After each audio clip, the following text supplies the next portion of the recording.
Hey guys, and this is Wardon here with you, and we're going to go and take a overlook of our new little tutorial here.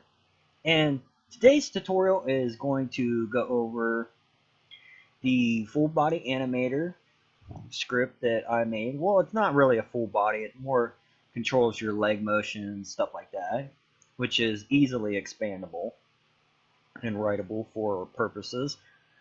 But we are also going to discuss how we can change out animations at runtime through a function that's in our animator script. I mentioned it in the other tutorial and I wasn't sure that it works fine, but I'm going to discuss how we can use that. Now, as you can see, we finally got a weapon and stuff like that on the screen. And that's all fine and dandy, but we're going to go over the workflow for this. We have our event system, our running, our character controller, and our body animator. Now, in our body animator, you're going to have to do your animations and stuff like that. We got horizontal, run, and things like that. These are all string values to push into the animator. Not a big deal. And our character is set up with a unique little thing of we are using a 2-camera system. Okay, and there is a object transform. This is going to be one of those transforms that never move left or right or anything like that unless we use them for, it's basically a transform that's just an object. It's 0 zeroed, things like that. Now, the one that actually will move and be driven by a animation will be our weapon transform. Okay, this is just a regular object. Okay, that's 0 zeroed out again. Now, we actually will be parenting from our weapon transform. This is the one we fill in from our light gunner right here. This is the one we always parent stuff to. Now, when you do your weapon transform, we parent nothing to this besides weapons. And the reason for that is because we're using a kind of a dynamic way of doing parent and child relationships with the transform. We're shifting around the number and using the child count as a way of getting rid of an array that we have to fill in through runtime, thus making it where we can pretty much make a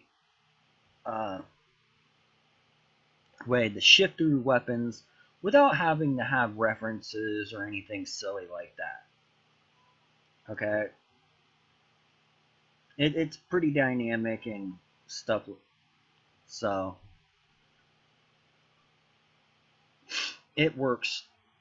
It just works. Now, this is a depth only camera, and we have a weapon layer. This is just for weapons itself, so we can have no clipping plane, stuff like that. And you have to put it really close, that way it doesn't clip the weapon. Okay, so you can see the entire weapon. And I have my field of view at 60 right now. Some people like their field of views a little higher and things like that, but I'm not really going to really care about it. My depth, I had to put 0.1 because I needed to go, the higher the depth, the stuff will be on top of the camera, okay? And the lower, it will be rendered next. So this will always be in front of our screen. Alright. And I have no Oculus, this calling for HDR. Okay, and it's perspective. Okay. And we have everything here that we basically need. Now, as you can see, I got this object transform here. This never moves, but this weapon transform will. And the reason why I want to do this is simple. Take our object transform, we're going to place an animator on it. Well, this animator will take care of our idle state and running states. We don't have to, if we do it this way, we don't have to manage every single weapon and animate a weapon running thing. Because usually all you're doing is, if you're running with the weapon, you just put the weapon sideways, he goes back and forth a little bit, things like that. It's a pretty general animation, and it's really easy to do because all you basically do is turn the gun sideways and then make it go back and forth a little bit, like he's running, okay?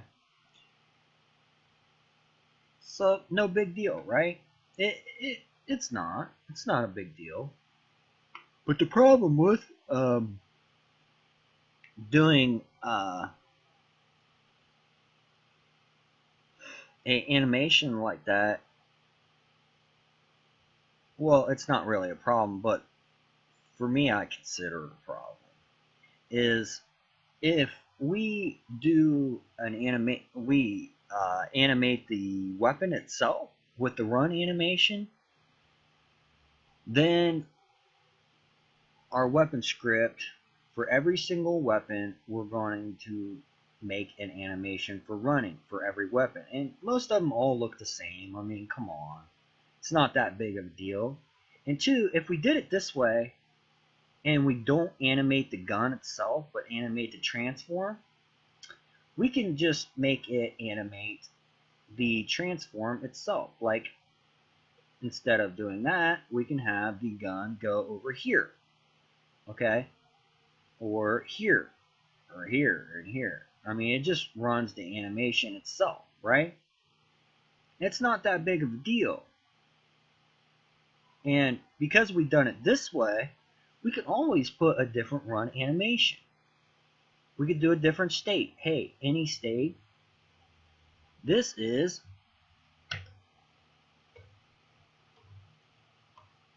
run 2. Okay, make a transition. Boom, any state. What's the condition to go into? Hey, any state, if it equals to maybe 3, and we only have to throw in a integer.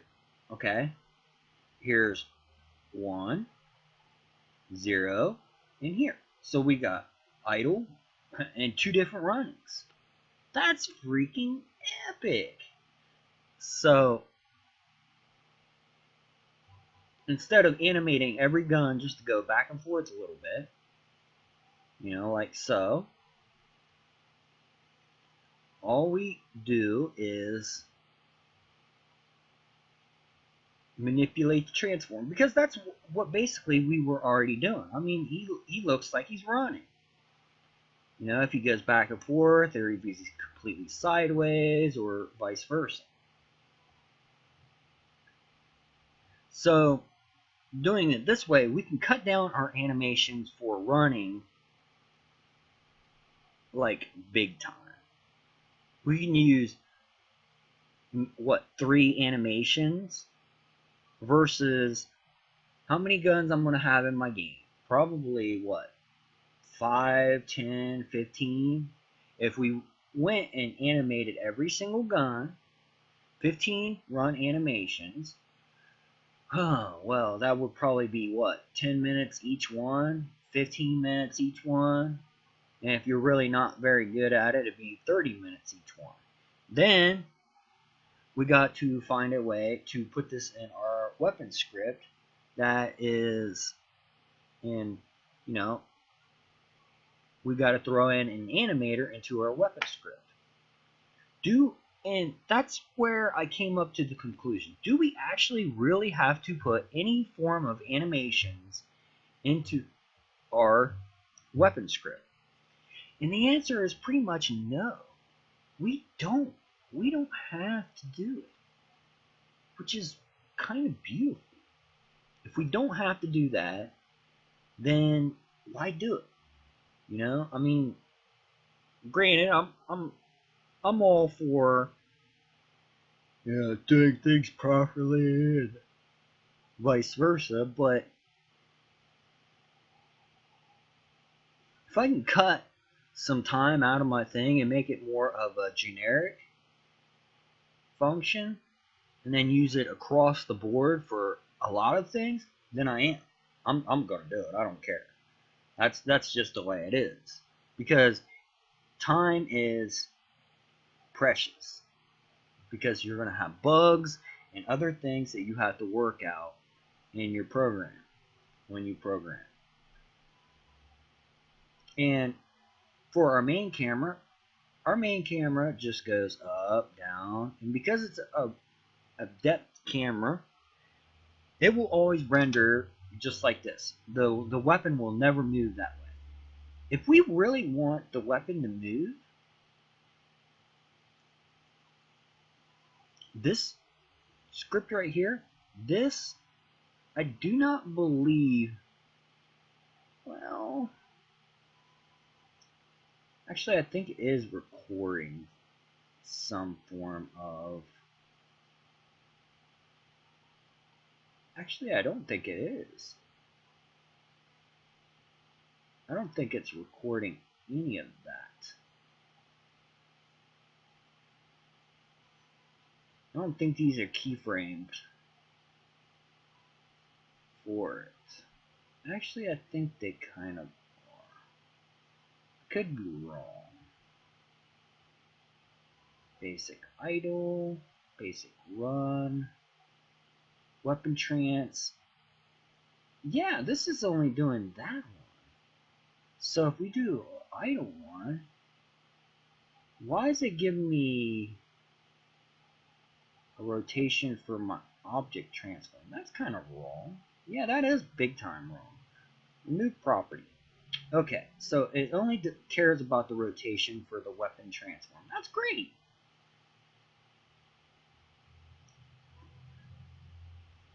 That's great. Because that means in this one right here, because we have no script or anything running on here, we can put a weapon sway. And you know how in the games that we play all the time, they do weapon sway. And what weapon sway mostly does is something of the sort of moving the gun around.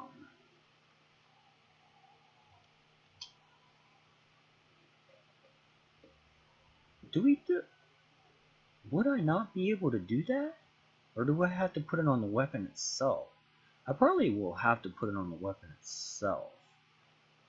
Yeah, I probably will. That's kind of dumb. But it's okay. It's understandable. And it's not that big of a deal. All I gotta do is put a general script on here and go, bloop, weapon sway. Big time. Boom. No big deal.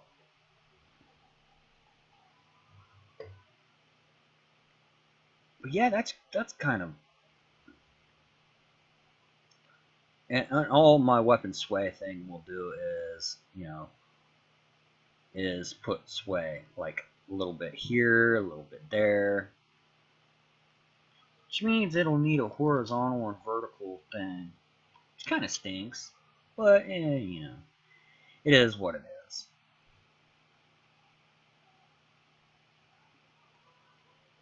Not that big of a deal. But it also gives us the ability to, in our weapon transform, well, we could probably stick it in here. A weapons, no, because I'm already doing a rotation right there. It'll act really weird and goofballish if I put a weapon sway here.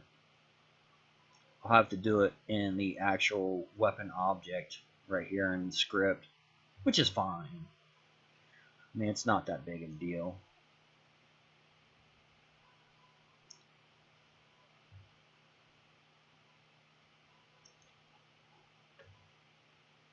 Yeah, that's pretty awesome.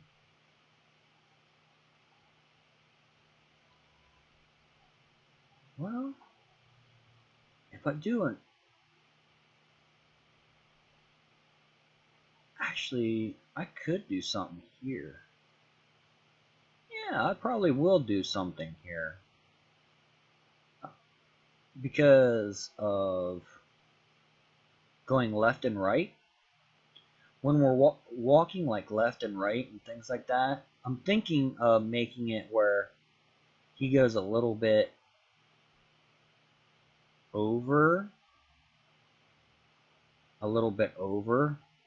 like on the X, and then if I go in a certain direction, it goes the other way.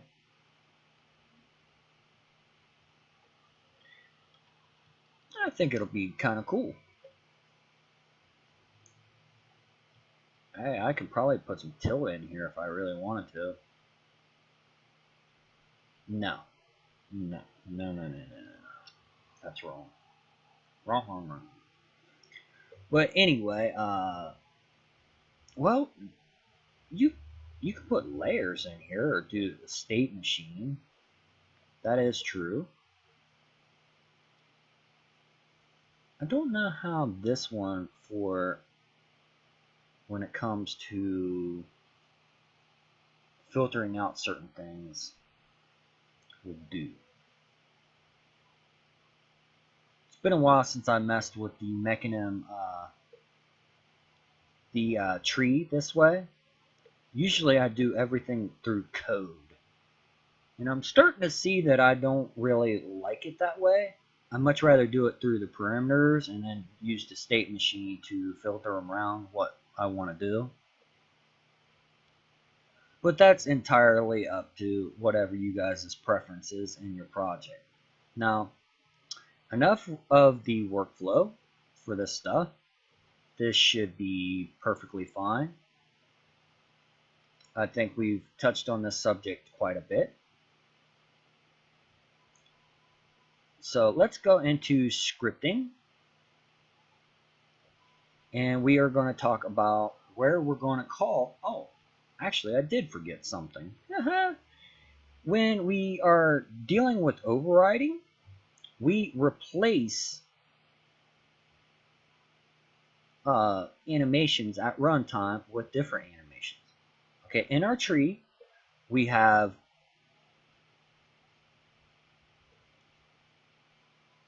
oh, it doesn't have an animation in there, that's why. Okay. Ooh, really?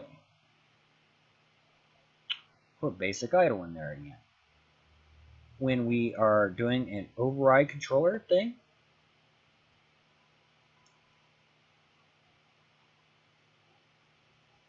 wow, really?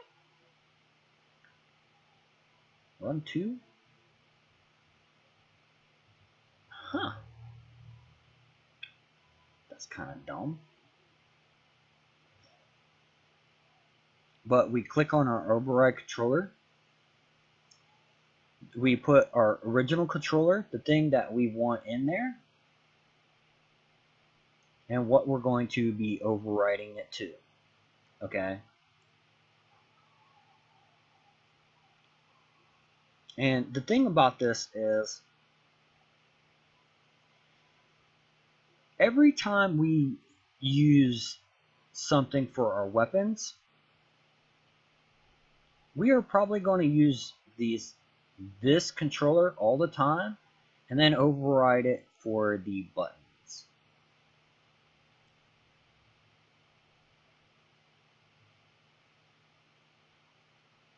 It needs a base controller anyway. So our basic idle, which is right here, our animation that's there, we are going to override it to whatever we stick here, and then whatever we stick here. So run has basic run. We go down to the controller, boom, there you go. Easy peasy.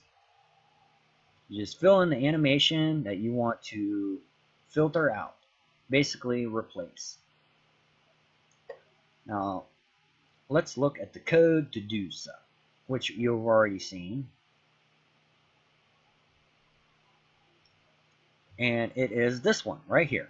Boom, there you go. It will override the runtime controller thing to what you want.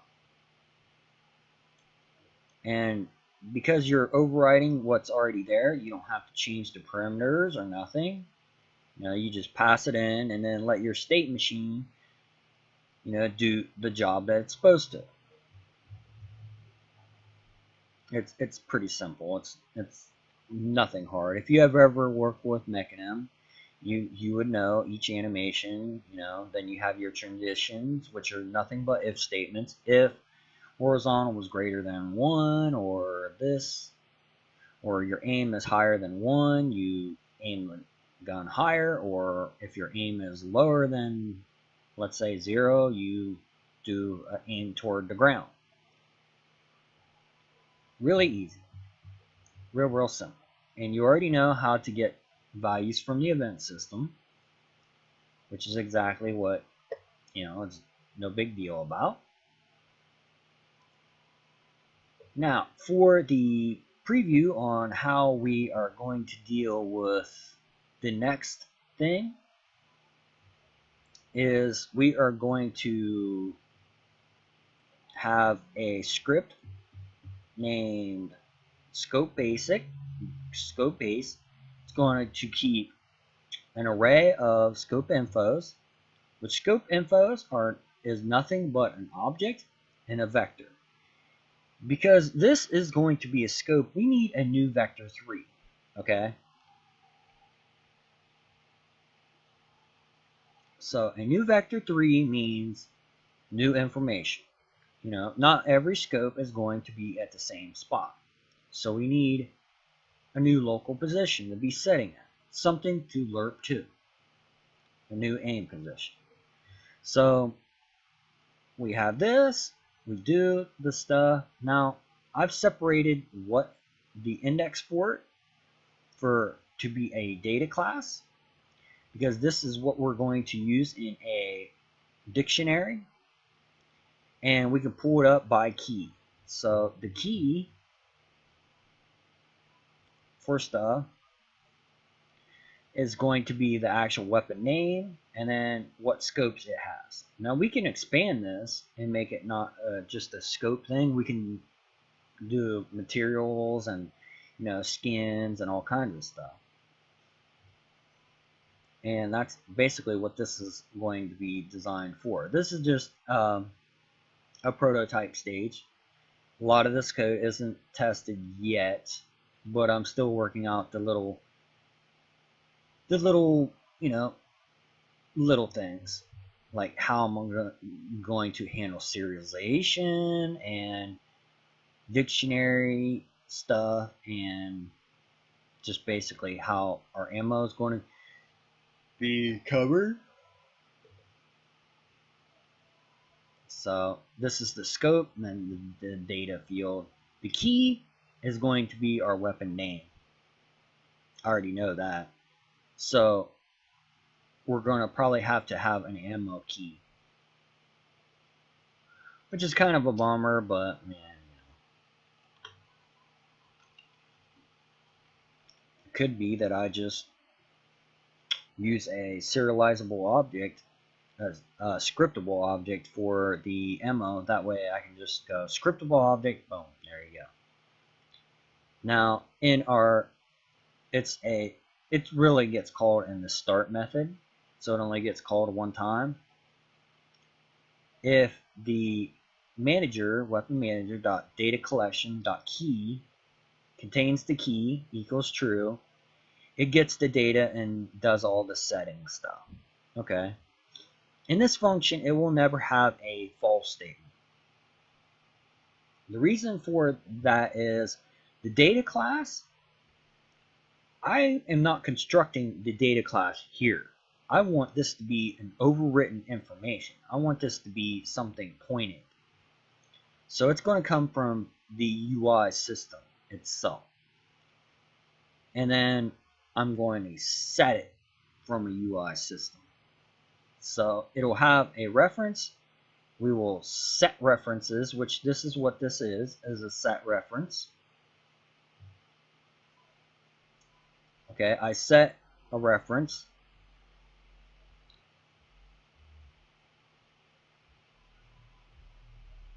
Values, and then you see this base. Okay, I set a reference, and then in our UI buttons, all I got to do is pass in an integer, and it will do all the stuff that I need it to.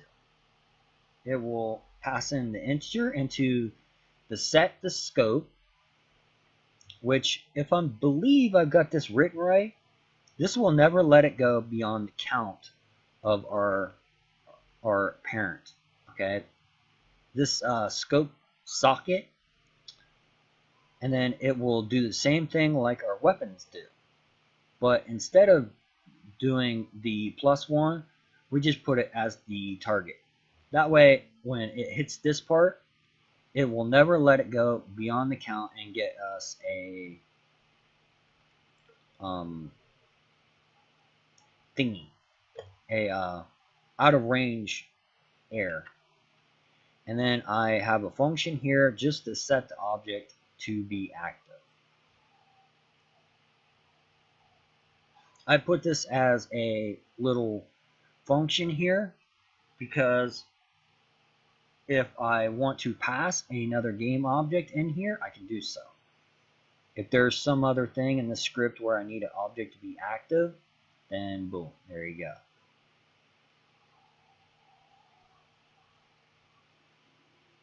This loop just makes sure all the objects are off. And then we do our value and that. So that's pretty much it. And I have these public constructors here. This get aim value is for our aiming system. Every time I do an aim, I get the vector and just return what it's supposed to be. And then get value is an integer. That is for the serialization. You see this scope values. This will be what I will be using to serialize. This index right here, I am doing scope, passing the index, and then setting it. But if you remember, up here in this little function right here, this value dot blah, I want the value, I want whatever this comes out to. And the reason why I'm doing it that way is this index right here, I'm passing an integer from a button.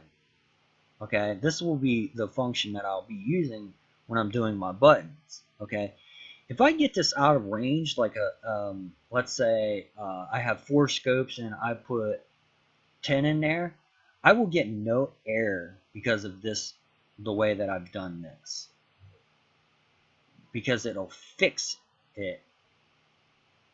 It'll fix it right here. That's what I'm hoping for. So index will always equal get value, which is why I have this right here. See, get value, return value. And then value is equal to target divided by scope socket count, child count. Which, if you remember, I'm doing basically the same thing right here, except here I'm plussing 1. See, if this right here goes beyond this, if weapon index goes beyond the child count, it just returns it back to 0. And then it goes over and over and over again. So it's kind of like one of those hey, I don't have to do anything.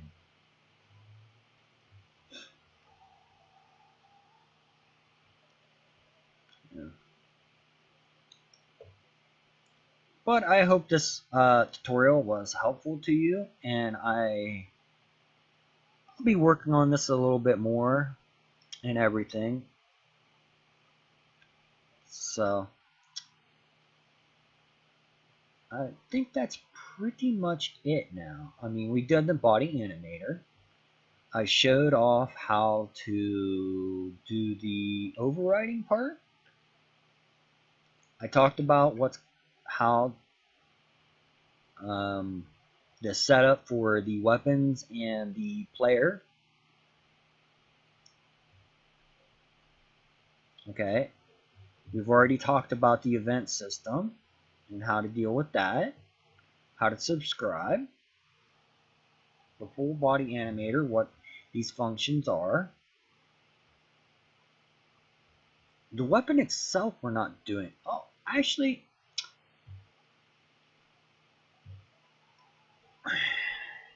in our start thing, okay, well, we're not going to be doing that in start though. If you want something to happen, you want it to be on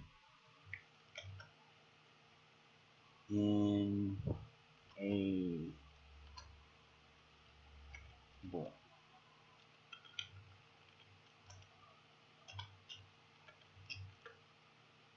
Void on enable. No parameters in this. We'll be using this. I wasn't going to introduce this until later, but this is a good subject for this. Now, for our overriding of something, we're going to need a variable, right? For our over. And this is going to be an example. We're going to have a variable.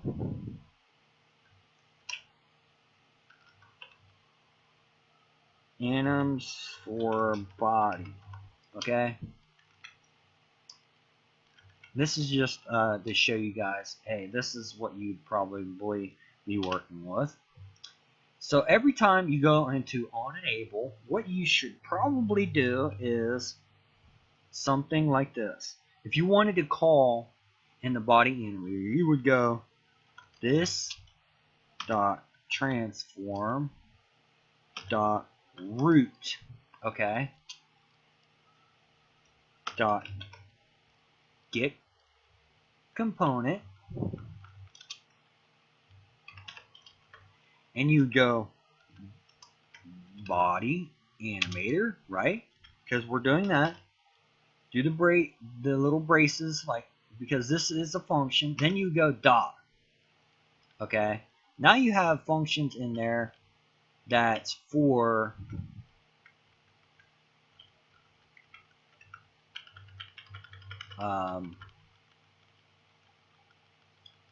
it's actually for that specific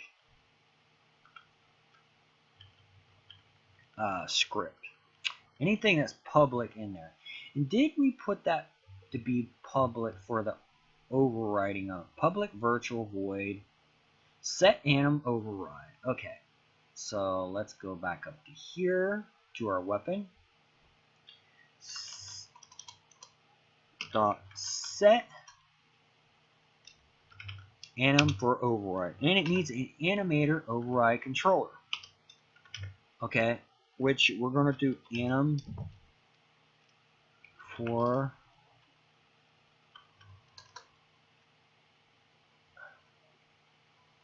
where?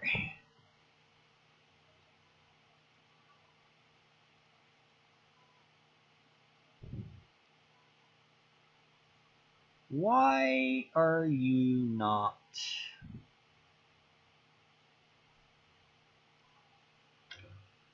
Runtime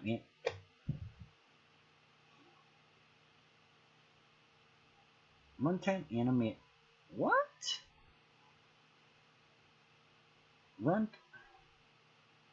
Oh, I've got the wrong thing in there. That's dumb.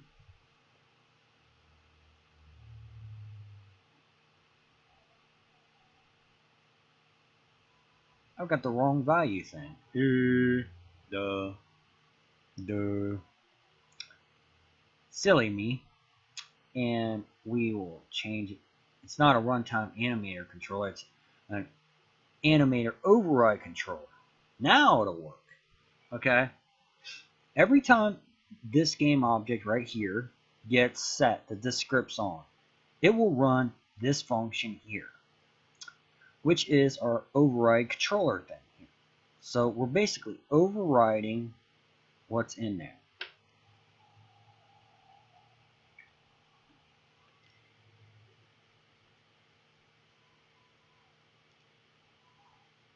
And that's all you'd have to do.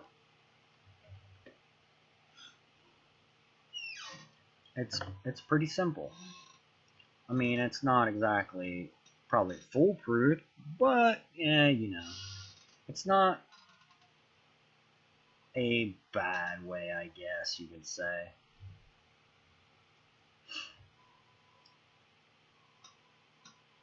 But this is how you would throw it in there. Now, I'm pretty sure it wouldn't have a problem.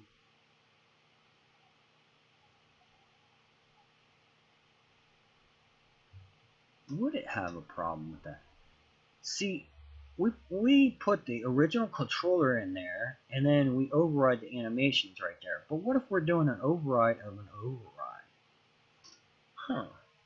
I think I'm going to have to research that, because I'm pretty sure it'd be fine with it.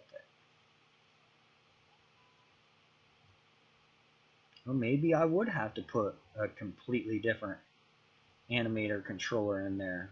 But I don't think we would have to. We shouldn't.